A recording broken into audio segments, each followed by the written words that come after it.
If you are new to the channel, then subscribe the channel and press the bell icon for further notification. Okay student, welcome you all to this new lecture intermediate level where we are building concepts on sequence and series. So today we will see how to find the sum of a series using method of difference. Okay, then let's see this. Okay, so the topic is to find the sum of series using method of difference. This is also an interesting method how to find this one.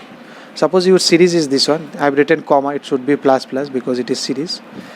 If it is a sequence, then comma is okay. Suppose this is a series plus plus plus up to un terms. So you write it in a tabular fashion. This one I have written up to un. This is known as first difference. You take this minus this, this minus this, this minus this. This is first order difference. Then its second order difference will be this minus this, this minus this. Third order difference will be this minus this. You keep on like this, make this table. Now some observation you have to make. How long you will keep it doing? You do it up to first, second, third only.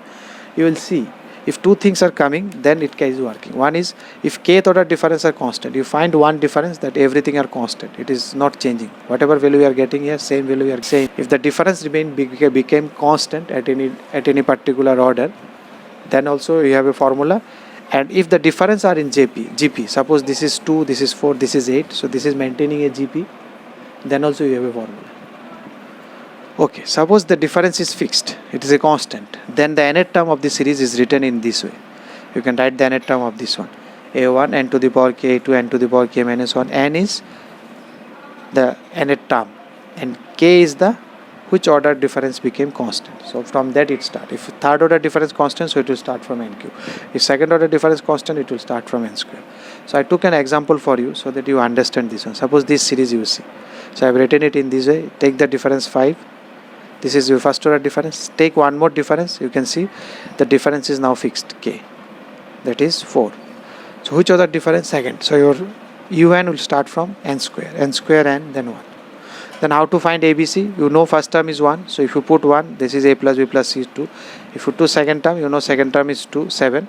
You know third term is 16. So you solve these two, you will get ABC. Once you know ABC, then you have an is equal to 2n square minus n plus. Now you have to take sum of all this one, so you can use the symbol summation. So summation of this one means summation of this one. I told you it is constant. You can take, first it is plus minus, so you can segregate all this summation. Then you can take 2 common, then this one. What is summation n square? This is the formula. What is summation n? This is the formula. And what is summation 1? If you add 1 5 times, what does it mean? You have to add 1 up to n times. So if you add 1 5 times, then it is 5. If you add 6 1, then it will be 6. If you add 7 1, 7. If you add n 1, that is n. So summation 1 is n. So this is also important observation. You keep it there. Keep it in your mind. Now suppose your kth order difference, now it is not fixed. It is a GP suppose. It is 4, 8, then 16 suppose. 4, 12, 36. It is a GP with common ratio R. So if it is 4, 8, 16, common ratio is 2. If it is 4, 12, 36, then common ratio is 3. Then also the nth term, you can write this nth term using this formula. Then it should be r to the power n. One extra term will come for GP, that is a r to the power n. Next, because you have written one term, so next term will be one less than that. Suppose your second order is constant. Here it started from n square, but here it will start from now n. If your third order difference is in GP, then it will start with n square n and n. First term will be r to the power 3, r to the power n. That is n will be there, 3 to the power n will be.